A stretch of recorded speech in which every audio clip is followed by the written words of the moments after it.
오늘 말씀 함께 교독하겠습니다. 디모데전서 3장 14절 제가 읽습니다. 내가 속히 내게 가기를 바라나 이것을 내게 쓰는 것은 만일 너로 하여금 하나님의 집에서 어떻게 행하여야 할지를 알게 하려 함이니 이 집은 살아계신 하나님의 교회요 진리의 기둥과 크도다 경건의 비밀이. 함께 읽겠습니다. 그렇지 않다 하느니 없도다. 그는 육신으로 나타난 바 되시고 영으로 의롭다 하심을 받으시고 천사들에게 보이시고 만국에서 전파되시고 세상에서 믿음 바 되시고 영광 가운데서 올려지셨느니라. 아멘. 오늘 예배를 통해 여러분에게 하나님의 은혜가 넘쳐나기를 주님의 이름으로 축복합니다. 우리 좌우에 있는 분에게 선포하겠습니다. 말씀은 능력입니다. 말씀은 생명입니다. 이 생명의 말씀, 이 소망의 말씀, 능력의 말씀이 여러분의 심령에 차고 넘치는 오늘 예배 되시기를 주님의 이름으로 축복합니다. 방주 선교교회를 설립케 하시고 35년 동안 인도하신 분은 하나님이신 줄 믿습니다. 오늘 그 하나님께 영광과 찬송 마음껏 뜨겁게 한번 올려드리겠습니다. 우리 박수로 올려드리겠습니다. 하나님께서 우리의 예배, 우리의 하나님 교회를 붙으신 줄 믿습니다. 여러분, 우리 교회에게 주신 사명이 있습니다. 여러분 기억하시죠? 예수의 제자 되어 생명의 열매 맺는 풍성한 공동체. 우리 다시 한번 오늘 한번 외쳐볼 텐데, 제가 예수의 하면 여러분은 제자 되어 생명의 열매 맺는 풍성한 공동체 함께 외쳐보겠습니다. 예수의 생명의 풍성한, 예수의 생명의 풍성한, 좌우에 계신 분에게 예수의 생명의 풍성한, 바로 이 교회가 우리 교회가 되기를 주님의 이름으로 축복합니다. 그리고 지금 그 교회를 위해 우리가 한 걸음 한 걸음 나아가고 있는 것을 저는 믿습니다. 그래서 이 사명을 방주가 되기를, 힘쓰는 동역자들이 되기를 주님의 이름으로 축복합니다.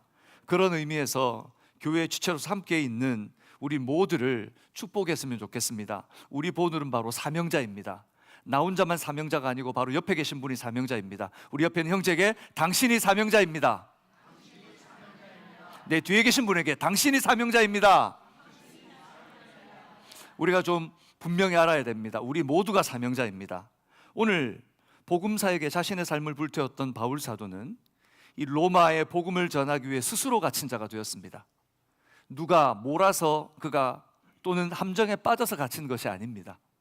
로마의 복음을 전하기 위해서 자신의 의지와 발로 하나님께 기도하며 성령의 인도하심을 따라 로마를 향해 갔습니다. 그런 아름다운 발걸음 위에 귀하고 아름다운 역사가 기다린 것이 아니고 그는 로마의 감옥에 3년 동안 갇혀 있게 되었습니다. 3년 동안 갇혀 있으면서 바울은 무엇을 했습니까? 주신 하나님의 복음을 정리했습니다. 하나님 선교 현장에 주신 그 은혜와 하나님이 가르친 복음의 비밀들을 정리하여 교회들을 살리고 교회들을 깨우는 뜨거운 시간을 하나님의 시간으로 알고 보내었습니다. 그리고 잠시 그가 석방되었습니다. 하나님의 은혜로 자유의 몸이 잠시 되었습니다. 만약에 여러분이 어딘가 갇혀 있다가 한 달 정도 여유로운 시간이 있다면 어떻게 보내시겠습니까? 지금 여러분에게 한 달 동안 마음껏 여러분들이 원하는 대로 쓸 수 있는 시간을 준다. 그럼 여러분 마음속으로 대답하세요. 뭐 하시겠습니까? 티켓팅 바로 하겠죠, 그죠? 저기 페리를 타고 저기 있는 아름다운 곳으로 여행을 가서 아마 우리 많은 분들이 그런 생각을 할 겁니다. 사람들은 우리가 있는 곳에서 자꾸 벗어나고 싶어 합니다. 벗어나고 싶어 합니다. 그래서 내가 갇힌 이곳에서 탈출하려고 하는 마음이 있습니다. 하나님께 범죄한 창조 이래로 인간은 탈출하고 벗어나고 그리고 달아나려고 합니다. 여러분, 만약에 한 달 기간을 줘가지고 그게 여행을 갔다고 생각해 봅시다. 여기를 벗어나고 싶어. 벗어났습니다. 여행을 가서 2박 3일이 지나고 일주일이 지나면 어떤 마음이 들겠습니까? 거기를 벗어나고 싶을 거예요. 빨리 집으로 돌아가고 싶다는 마음이 들 거예요. 우리의 이 내면 속에는 이 벗어나고 싶은 마음이 내재합니다. 그래서 하나님 바깥으로도 뛰쳐나가고 싶어요. 우리에게 귀중한 시간을 주셨는데, 지금 이 신앙이라는 귀중한 시간을 주셨는데 우리는 여기서 탈출하고 싶어 합니다. 하나님, 이런 신앙의 다람쥐 쳇바퀴 돌아가는 이 시간이 아닌 다른 시간. 근데 여러분, 이 시간 자체가 은혜인 줄 믿으시기를 바랍니다. 이 시간 자체가 은혜입니다.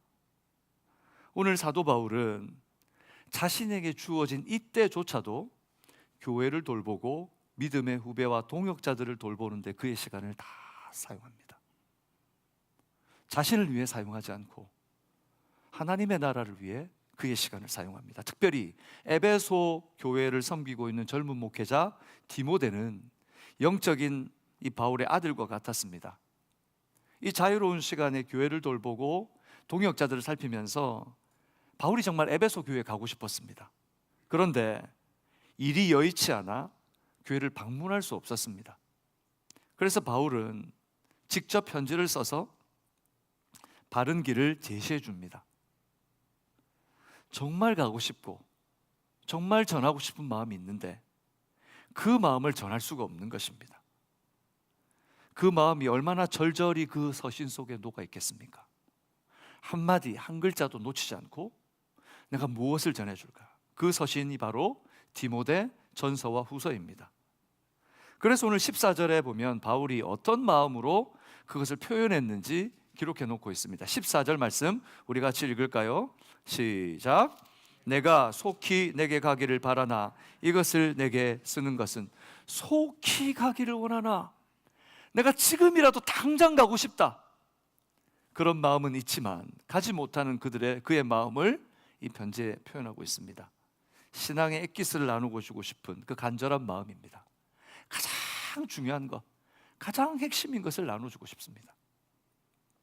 그 신앙의 엑기스는 무엇입니까? 바로 오늘 3장은 특별히 이 편지의 핵심이라고 생각할 수도 있습니다. 여기서는 바로 교회의 본질과 교회의 주체가 누구인가를 분명히 알고 목회하는 삶, 믿음으로 반응하는 삶을 살라고 말하고 있습니다. 지금 이제 젊은 목회자로서, 교회 리더로서 교회를 목양해야 될 그가 섬기는 교회의 본질이 무엇이며 이 교회의 주인과 이 교회를 이끌어가는 이가 누구인가 분명히 정리해야 됩니다. 여러분, 교회가 무엇입니까? 교회가 무엇입니까? 교회가 무엇입니까? 라고 하니까 좀 이상한 물음 같습니다. 교회는 어떤 곳입니까? 라고 물어야 되는데, 교회는 십자가가 달린 건물이 교회이죠. 그러면 어떻게 할까요? 십자가가 달린 건물에 바를 차려놓고 거기에 술병이 진연되어 있다면 교회라고 할 수 있을까요? 십자가가 달린 건물에 여러 가지 짐들이 잔뜩 쌓여 있습니다. 그것은 교회입니까?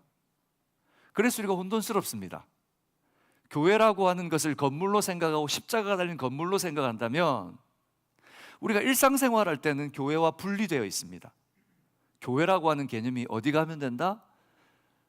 예배당 있는 곳에 가서 여기 앉아있으면 교회가 마치 되는 것 같고, 여기를 벗어나고 나면 그 모든 것들을 다 잊어버린 채 분리된 삶을 사는 거죠. 그러니 이중적인 삶이 나타나는 겁니다. 성도들이 교회 와서는 신앙인으로서 집사님, 장로님, 권사님, 목사님, 경건합니다. 그리고 모습 속에서 기도하고 찬송하는 모습이 나오지만 교회 밖을 나서는 순간, 어디 밖을 나선다고요? 교회 밖을 나서는 순간, 사실 이 말 자체도 잘못된 말이죠. 교회 밖을 나서는 순간, 나는 이제 성도로서의 옷을 벗고 일상의 삶으로 돌아가는 한 사람의 사람이 되는 것입니다. 그래서 우리가 교회가 무엇인지 분명히 알아야 됩니다. 교회가 무엇인지 모르기 때문에 교회의 성도로서 어떻게 사는지에 대한 기준이 틀어지고 신앙 자체가 허물어지는 것입니다. 설립 45주년 기념 성찬 예배를 드리면서 다시 한번 여러분과 제가 교회가 무엇인지에 대해 깊이 생각하고 도전하시는 이 시간 되시기를 주님의 이름으로 축복합니다. 우리 좌우에 있는 분에게 이렇게 한번 도전하겠습니다. 당신이 교회입니다. 그렇게 해가지고는 모르세요. 다시 한번, 당신이 교회입니다. 정신이 번쩍 나게 말씀해 주셔야 됩니다. 교회란 무엇인가? 당신이 교회란 어떤 의미인가? 먼저 교회는 하나님의 집입니다. 저를 따라서 교회는 하나님의 집입니다. 집, 바울은 교회를 하나님의 집이라고 불렀습니다. 여러분 15절 초반부입니다. 우리 같이 한번 읽어볼까요? 여러분의 성경으로 읽겠습니다. 15절입니다. 시작. 만일 내가 지체하면 너로 하여금 하나님의 집에서 어떻게 행하여 할지를 알게 하려 함이니 라고 말합니다. 이 바울이 교회를 뭐라고 부르고 있습니까? 하나님의 집, 하나님의 집. 바울은 교회를 하나님의 집이라고 표현합니다. 하나님의 최초의 공동체는 바로 가정으로부터 시작되었습니다. 하나님이 창조하신 아담과 하와가 하나됨을 이룬 가정은 하나님이 임재하시는 공동체의 가장 작은 기초단위, 씨앗이 되는 바로 단위였습니다. 그리고 바울이 복음을 이방에 전할 때 교회는 어디서부터 시작되었을까요? 가정에서부터 시작되었습니다. 그러니 오늘 바울이 디모데에게 편지를 쓰면서 하나님의 집이라고 교회를 표현했을 때, 아, 그렇지, 교회는 하나님의 집이지 라는 마음이 오늘 이 디모데에게 그대로 전해졌을 겁니다. 여러분, 집 하면 무슨 생각이 드십니까? 집. 멀리 나가 있다가 집 하면 어떤 생각이 드십니까? 하루 종일 지쳐있고 여기저기 시달리다가 이제 집에 간다고 하면 어떤 마음이 드십니까? 혼자 외로이 있다가 방하고 무거운 삶의 어떤 어려움을 만났는데 내 집을 생각하면 어떤 생각이 드십니까? 여러분이 혼자 앉아서 외로움이 가득 찰 때 집을 생각하면 어떤 마음이 드십니까? 그런데 이런 말이 안 나왔으면 좋겠습니다. 목사님, 여기 있으나 집에 있으나 똑같습니다. 집에 가나 여기 있으나 그게 그겁니다. 매한가지입니다. 여러분, 집이라고 우리가 생각할 때 집은 참 쉼이 있습니다. 편안함이 있습니다. 채워짐이 있습니다. 집은 생각만 해도 우리에게 힘이 됩니다. 교회는 바로 하나님이 아버지가 되셔서 그 아버지 앞에 모여 그런 사랑과 은혜를 나누는 바로 하나님의 집인 줄 믿습니다. 사랑하는 여러분, 우리가 하나님의 집에 모인 하나님의 사람들로 한 가정을 이루며 서로 사랑하고 붙들어야 되는데 우리는 어떤 모습일까요? 여러분, 혹시 여러분의 마음에 누구를 미워하는 마음이 있습니까? 혹시 누구를 용서하지 못하는 마음이 있습니까? 짐진 게 있습니까? 시달린 것이 있습니까? 여러분 마음속에 있는 쓴 뿌리 같은 것들이 있습니까? 어떤 것들이 있더라도 이 하나님의 집, 오늘 예배를 드리며 하나님께서 다 녹여주시는 은혜가 있기를 주님의 이름으로 축복합니다. 하나님의 집에서 주님을 만나 주님께서 주시는 은혜로 다 녹아내리게 하실 겁니다. 그러나 문제는 넘지 못할 벽이 있다는 것입니다. 오늘 이 서신을 받고 있는 디모데가 함께 사역하고 있는 이방 교회들은 넘지 못할 벽이 있었습니다. 그게 무엇이었냐? 바로 그들이 유대인이 아니라는 것입니다. 그들은 헬라 문화를 가진 것이 그들의 한계였습니다. 그리고 율법이라는 조문 앞에서 한없이 작아졌습니다. 이 교회가 시작된 이후에 계속해서 유대인들은 신앙으로 나왔지만 이 율법이라는 것을 놓지 못한 채 계속해서 율법으로 문제를 만들어냈습니다. 이 율법을 끄집어내어 교회 안에서 분란을 일으키고 혼란하게 만들었습니다. 복음이 중요하지, 예수가 중요하지, 그렇지, 부활이 중요하지, 하지만 그것만으로는 안 된다는 것입니다. 무엇이 있어야 됩니까? 할례가 있어야 된다. 복음을 지켜야 된다. 이 말 속에 더 섞어서 그렇지만 율법에 있는 것들도 지켜야 된다고 가르치는 것입니다. 그렇게 보면 여기는 우리도 사실은 이 하나님의 집, 하나님의 가정에 소속될 자격이 없는 자들입니다. 여기는 우리 모두는 그 자격이 없는 사람들이에요. 하나님의 자녀가 될 수 없죠. 왜 그렇습니까? 에베소서 2장 12절에 보면 이렇게 말씀하고 있습니다. 같이 읽어볼까요? 그때에 너희는 그리스도 밖에 있었고, 그 다음 시작, 이스라엘 나라 밖의 사람이라 약속의 언약들에 대하여는 외인이요 세상에서 소망이 없고 하나님도 없는 자이더니. 그렇습니다. 이것이 우리의 모습이었습니다.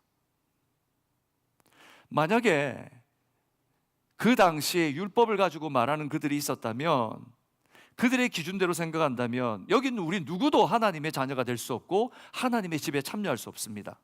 여러분 물어봅시다. 여러분 율법을 지키십니까? 율법이 무엇인지 여러분 이해하고 계십니까? 너무 어려운 말입니다. 그럼 더 쉽게 얘기하겠습니다. 10계명을 다 암송하고 계십니까?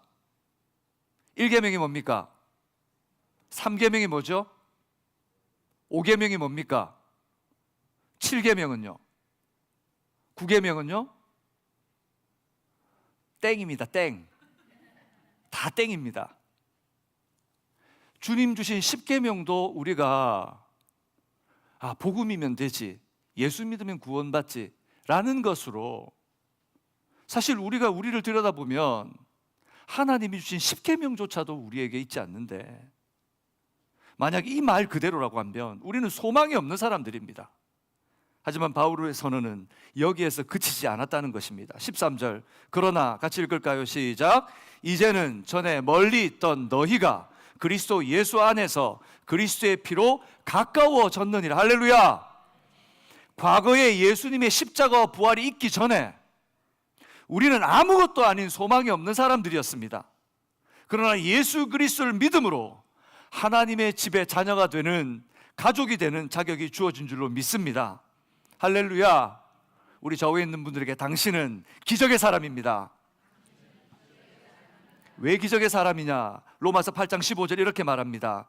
너희는 다시 무서워하는 종의 영을 받지 아니하고, 시작, 양자의 영을 받았으므로 우리가 아빠 아버지라고 부르짖느니라. 그렇습니다. 우리 양자 되었습니다.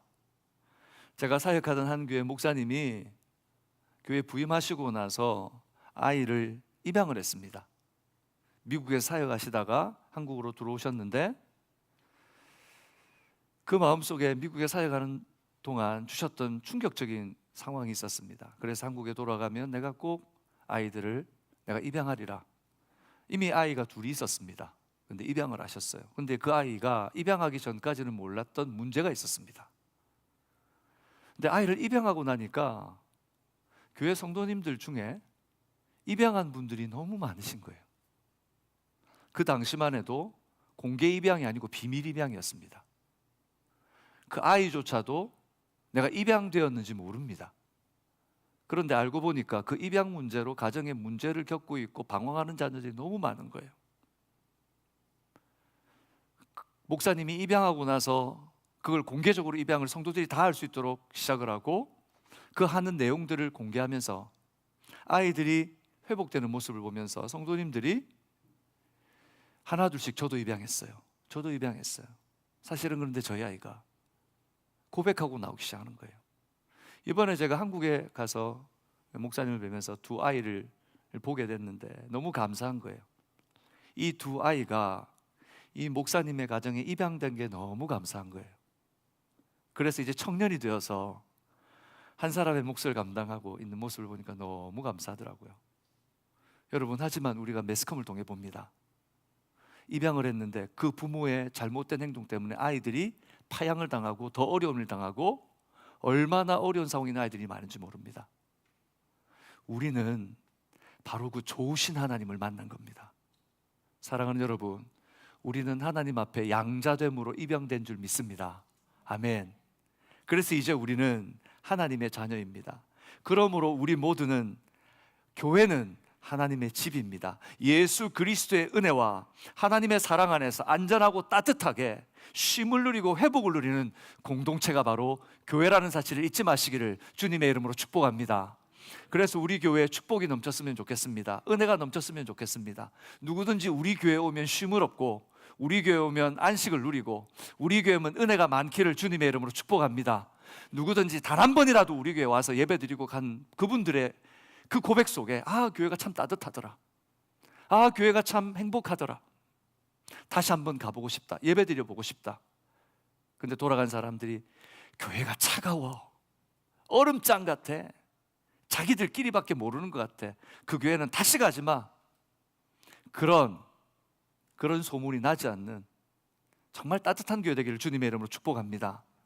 그래서 교회는 옛 우리의 모습과 같은 죽어가는 영혼들에게 늘 은혜의 복음을 선포해야 합니다. 늘 은혜의 복음이 우리를 통해 선포되는 교회가 되어야 됩니다. 왜 그렇습니까? 바로 우리가 그 은혜, 말할 수 없이 그 은혜를 누린 자들이기 때문입니다. 여러분, 우리가 무엇이 간데 예수님께서 우리를 왜 죽어야 됩니까? 우리가 도대체 어떤 하나님의 은혜를 누릴 수 있는 조건이 있기에 우리가 십자가의 그 은혜로 구원을 얻을 수 있단 말입니까?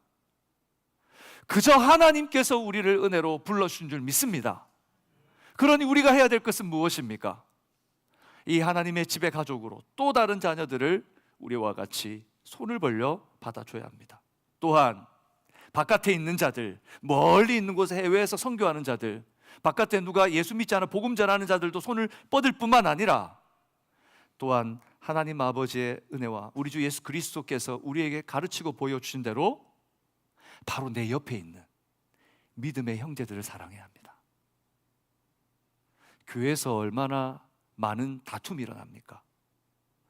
혹시 여러분, 우리가 성찬을 준비하면서 여기 앉은 성도님들 중에 누군가를 미워하거나 마음으로 용서하지 못하거나 내가 경계를 치고 있거나 내 마음속에 교회의 역사 속에 일어났던 여러 가지 사건 때문에 내가 그분을 향한 감정적인 묶임이 있다면 오늘 예수 그리스도 안에서 하나님 앞에 다 회개하고 하나님께서 그 모든 것들을 말끔히 씻기시는 은혜가 있기를 주님의 이름으로 축복합니다. 하나님께 기도합시다. 하나님 다 씻어 주옵소서. 그래서 내가 누구든지 품게 하시고 특별히 교회 안에 믿음의 형제로 주신 이 형제들을 사랑하게 하여 주옵소서. 우리가 암송한 요한복음 13장 34절 35절 뭐라고 되어 있습니까? 같이 우리가 큰 목소리를 읽겠습니다. 시작. 새 계명을 너희에게 주노니 서로 사랑하라. 내가 너희를 사랑한 것 같이 너희도 서로 사랑하라. 너희가 서로 사랑하면 이로써 모든 사람이 너희가 내 제자인 줄 알리라. 여러분, 좌우에 있는 분을 보십시오. 예수님의 제자 맞습니까? 그 증거가 어디에 있습니까? 바로 사랑입니다. 바로 사랑입니다. 우리 두 장로님께서 너무 사이좋게 서로를 칭찬하고 계셨습니다. 우리 그런 의미에서 우리 좌우에 있는 분들에게 당신이 제자입니다. 시작. 당신이 제자입니다. 예. 앞에 두 분이 저러고 있으니까 갑자기 샘이 났습니다. 우리 모두가 그런 하나님의 제자가 되길 바랍니다. 여러분, 사랑합시다. 사랑합시다. 용서합시다. 품어줍시다. 그리고 우리를 통해 하나님의 복음이 증거되는, 은혜의 복음이 증거되는 통로가 됩시다. 그것이 바로 하나님의 집으로서의 교회로 존재하는 우리입니다. 두 번째 교회는 무엇입니까? 다음으로 15절 후반부에 바울은 교회에 대해서 이렇게 정의합니다. 저를 따라서 교회는 살아계신 하나님의 교회입니다. 다시 한번, 교회는 살아계신 하나님의 교회입니다. 이건 제 말이 아닙니다. 바울이 15절 후반부에 이렇게 말합니다. 이 집은 살아계신 하나님의 교회요. 여러분 묻겠습니다. 방주 선교교회는 누구 교회입니까? 진짜요? 우리가 땀 흘리고 우리가 지키고 우리가 노력하고 우리가 헌금하고 우리가 헌신하고 우리가 수고했잖아요. 방주 선교교회는 우리 교회잖아요. 맞죠? 진짜 하나님의 교회 맞습니까? 하나님의 교회라면 교회는 하나님과 동거하는 집이라는 사실일 뿐만 아니라 영광스러운 하나님이 함께 하시라는 교회라는 것입니다. 쉼이 있고 안식이 있고 누림이 있지만 이곳에 하나님의 영광이 함께 하신다는 사실입니다.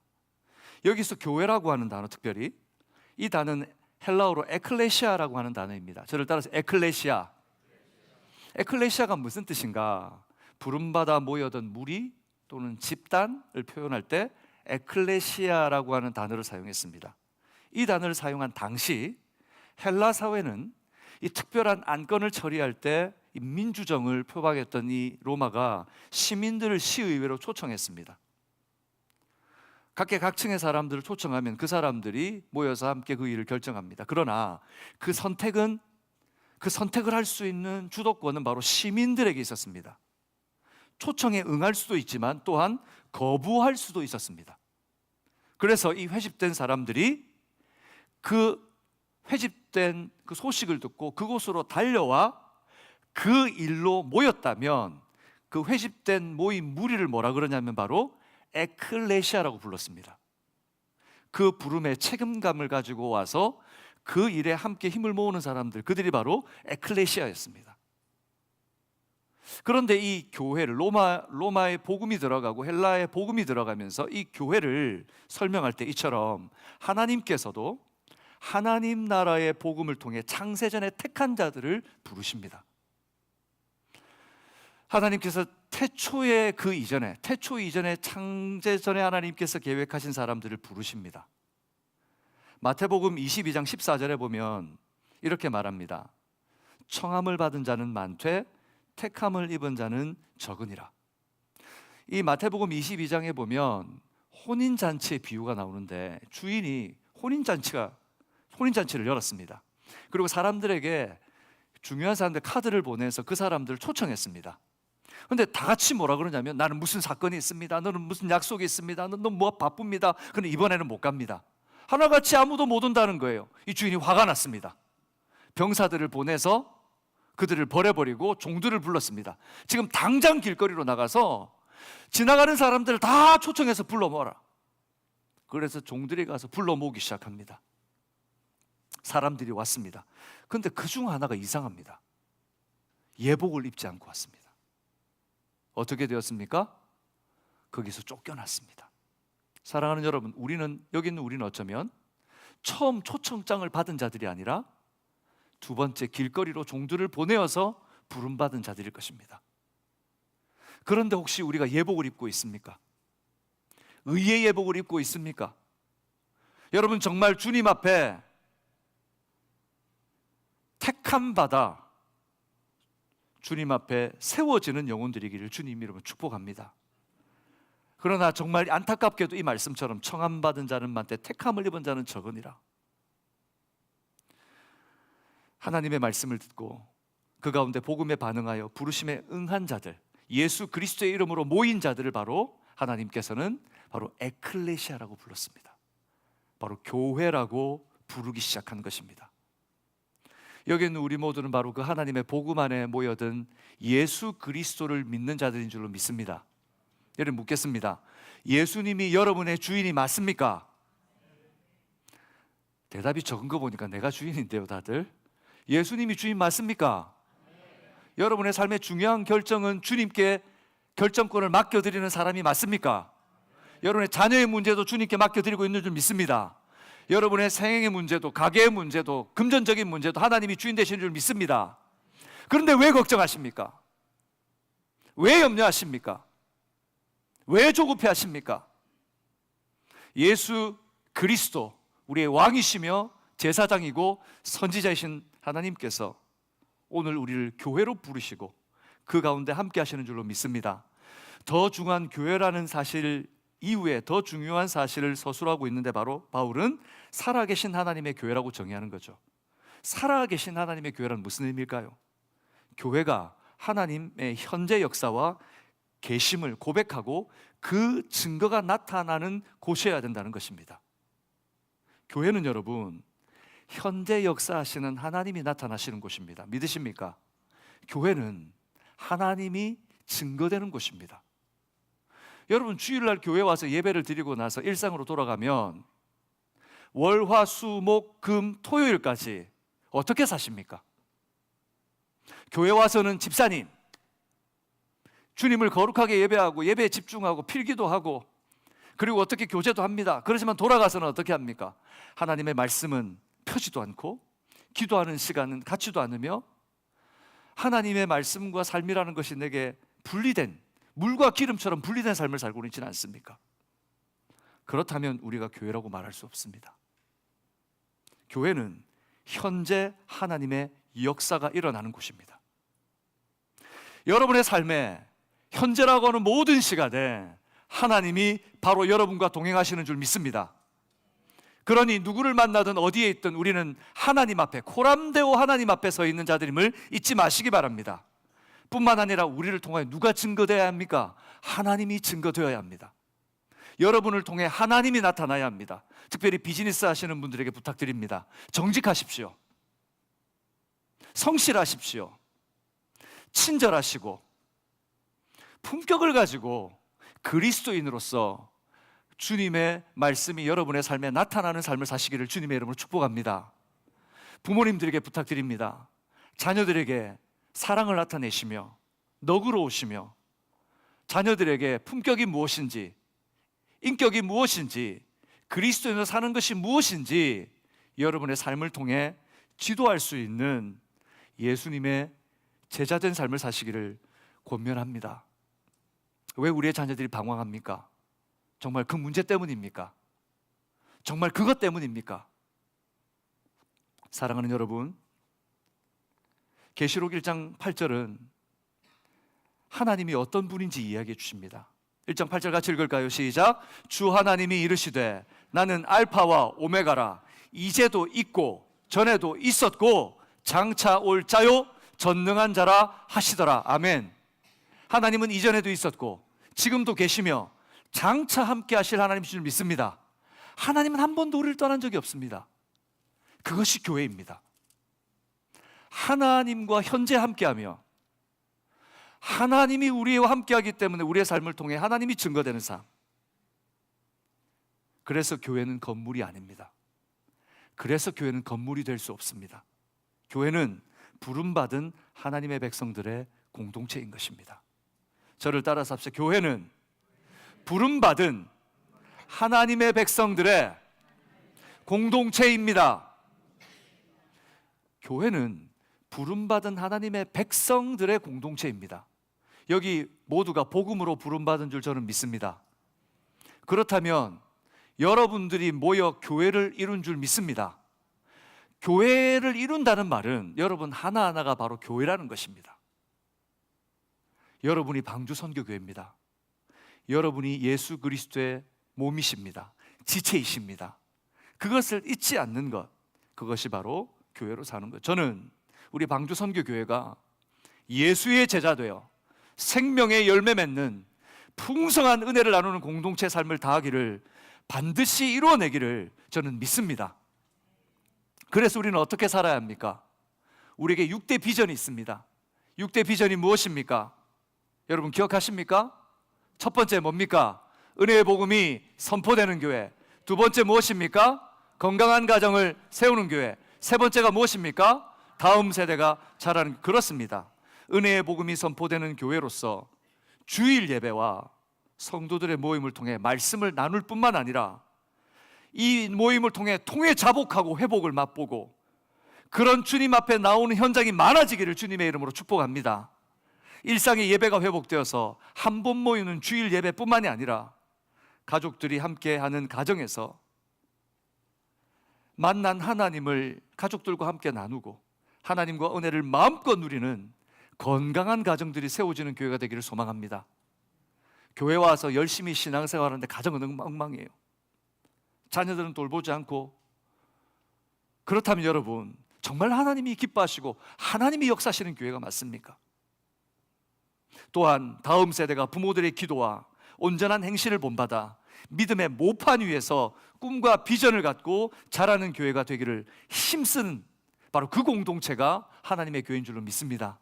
우리만 세워질 뿐만 아니라 다음 세대가 자랄 수 있는 모판을 만들어주고 아이들이 그곳에서 마음껏 뛰어놀며 부모들의 모습과 어른들의 모습을 통해 하나님이 누구이신지를 배우는 교회, 그리고 여기에 머물지 않고 좋은 이웃이 되는 교회로서 지역과 교회에 선한 영향력을 미치고 도전을 주며 지역의 복음의 물줄기를 흘려보내는 교회가 되는 것, 그것이 하나님의 교회가 되는 줄로 믿습니다. 그러기 위해서는 담임 목사 한 사람, 목회자 몇 사람으로 될 수 없습니다. 구원의 확신을 가진 평신도, 그 평신도 사역자들이 은사와 달란트를 동역자로 세워져 마음껏 나눌 수 있는 교회가 되어야 될 줄로 믿습니다. 여러분이 바로 그래서 저의 동역자이며 여러분 한 사람 한 사람이 바로 사명자라는 것입니다. 사랑하는 여러분, 목사가 교회를 목사 혼자서 교회를 이루어가는 것이 아닙니다.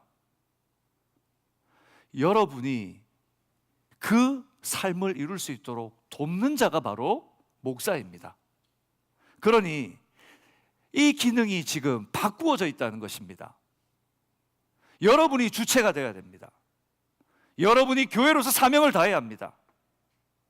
그러니 여러분 깨어나셔서 이런 아름다운 교회를 이루어가는 주님의 교회가 되시기를 주님의 이름으로 간절히 부탁드립니다. 궁극적으로 우리는 예수 그리스도가 다시 오실 그날을 사모하며 온 땅과 민족에게 복음이 증거되는 하나님이 부르시는 그 선교에 동참하는 교회로 사명을 다해야 합니다. 에베소서 1장 11절 12절에 보면 이런 교회의 모습을 사는 그것이 무엇인지 설명해 놓고 있습니다. 함께 읽을까요? 시작. 모든 일을 그의 뜻에 결정대로 일하시는 이의 계획을 따라 우리가 예정을 입어 그 안에서 기업이 되었으니 이는 우리가 그리스도 안에서 전부터 바라던 그의 영광에 찬송이 되게 하려 하심이라. 우리에게 하나님께서 원하시는 것은 무엇인가? 바로 우리가 영광의 찬송이 되는 것입니다. 하나님이 살아계시는 교회 모습을 하나님과 동행하며 증거하는 영광스러운 교회. 저는 우리 방주선교교회가 35주년을 맞이하면서 다시 한번 마음을 옷깃을 여미고 이 걸음을 힘차게 뛰어갈 수 있기를 주님의 이름으로 축복합니다. 마지막으로 바울은 교회가 무엇인가? 바로 교회는 진리의 기둥과 터라고 말합니다. 여기서 진리란 무엇일까요? 진리란 무엇입니까? 여러분, 진리가 무엇이라고 생각합니까? 진리는 유일하신 하나님과 그의 보내신 바 예수 그리스도를 통하여 이루신 변할 수 없는 그 구원의 도리를 말하는 것입니다. 하나님께서 말씀하셨고 예수 그리스도를 통하여 이루실 그 모든 하나님의 구원의 도리가 바로 진리입니다. 그런데 교회는 바로 이 진리의 기둥과 터가 되어야 된다는 것입니다. 저를 따라서 합시다. 교회는 진리의 기둥과 터가 되어야 합니다. 이 당시의 문화적 특징에서 기둥과 터는 건물을 이루는 핵심 요소들입니다. 여러분, 이제 그쪽 에게의 문명을 가보면 당시 그 수많은 건물들을 보는데 대부분 신전들입니다. 이 신전들을 보면 특징이 있는데 바로 신전들의 대표적인 건물의 구성이 기둥입니다. 기둥이 보면 엄청납니다. 그 큰 기둥이 하늘로 솟아 있습니다. 이 기둥은 이 건물이 얼마나 튼튼한 것 같도 보여주기도 하지만 바로 그 건물이 보여주고 있는 웅장함, 그 신의 위대함을 나타내주는 표현이기도 합니다. 그러니 보는 이들이 그 기둥과 터를 보면서 뭐라고 얘기하는 겁니까? 저 신의 위대함을 찬양하는 것을 거기에 담아 놓은 것입니다. 그런데 교회가 뭐라고 하는 것입니까? 이 진리의 기둥이 된다는 것입니다. 교회는 진리의 기둥이 된다는 것입니다. 교회의 존재 이유는 진리의 말씀으로 무장하고 진리가 세상에 증거되는 복음의 진원지가 되어야 되는 거죠. 우리가 그러므로 훈련받아 복음으로 무장되어야 됩니다. 여러분, 한 사람이 교회라고 말씀드렸잖아요. 그러니 뭉뚱그려가지고 우리 교회는 훈련을 하는 교회입니다. 우리 교회는 제자 훈련합니다. 우리 교회는 이런 훈련이 있습니다. 그러면서 내가 동참하고 있지 않다면 우리 교회는 제자 훈련을 하고 있지 않는 교회입니다. 죄송한 말이지만 우리 교회는 훈련을 하고 있지 않는 교회입니다. 그 우리가 바로 누구입니까? 나입니다. 나는 진리의 말씀으로 무장되어 있지 않고 나를 통해 진리가 나를 통해 흘러나가는 진원지가 되지 않으면서 우리 교회는 훈련하는 교회입니다. 우리 교회는 행복한 교회가 되기를 원합니다 라고 하는 말은 여러분 정말 잘못된 표현인 것이죠. 저는 여러분 한 사람 한 사람이 진리의 증인으로 진리의 기둥 같은 일꾼으로 설리기 주님의 이름으로 축복합니다. 그렇다면 이 진리의 핵심은 뭘까요? 이 진리라고 말하는 핵심이 뭡니까? 오늘 16절에 말합니다. 같이 읽어보겠습니다. 16절입니다. 시작. 크도다 경건의 비밀이여 그렇지 않다 하는 이 없도다. 그는 육신으로 나타난 바 되시고 영으로는 의롭다 하심을 받으시고 천사들에게 보이시고 만국에 전파되시고 세상에서 믿음 바 되시고 영광 가운데서 올려지셨도다. 오늘 사도 바울은 진리의 기둥과 터가 된다고 말씀하면서 크도다 경건의 비밀이요, 이 진리의 비밀이 뭔가, 이 진리로 이루어지는 경건의 비밀이 무엇인가? 그것은 바로 하나님이 언약하시고 보내신 예수 그리스도의 죽으심과 부활하심으로 완성하신 하나님의 구원의 약속이 바로 이 진리입니다. 그런데 여러분, 그렇습니다. 우리는 진리를 알고 있습니까? 성경 몇 줄을 읽고 성경 몇 구절을 암송하고 혹시 만족하고 계시지 않습니까? 아, 나는 교회야, 나는 신앙인이야. 여러분, 우리가 주님 앞에 진리로 무장되시기를 간절히 부탁드립니다. 여러분이 교회입니다. 세상으로 주일 예배가 마치고 나면 흩어져서 살아가는 여러분 한 사람 한 사람이 바로 방주 선교 교회이십니다. 여러분 한 사람 한 사람이 바로 예수 그리스도의 몸이십니다. 나의 연약함으로 교회를 병들게 하고, 나의 연약함으로 예수 그리스도의 살을 찢게 한 그런 어리석은 자리에 동참하지 않는 여러분 되시기를, 오히려 주님의 영광을 빛내시는 여러분 되시기를 간절히 소망합니다. 뿐만 아니라 교회가 기둥으로 시작할 뿐 아니라 진리의 터가 된다고 말합니다. 여러분, 생명의 복음을 심고 가꾸고 배우고 훈련하여 살아계신 진리의 복음이 열매 맺는 현장, 열심히 노력하고 씨를 뿌렸는데 그 속에서 아름다운 열매들이 주렁주렁 나라고 주변에는 화려한 꽃들이 펴있고, 그런 여러분 가든을 한번 생각해 보십시오. 얼마나 풍성하겠습니까? 바로 우리가 그 진리의 터가 된다는 것입니다. 우리에게 그 열매가 맺혀지며 풍성함이 나타나며 살아계신 하나님의 향기가 나타나는 바로 그 성도가 된다는 것입니다. 그것이 교회입니다.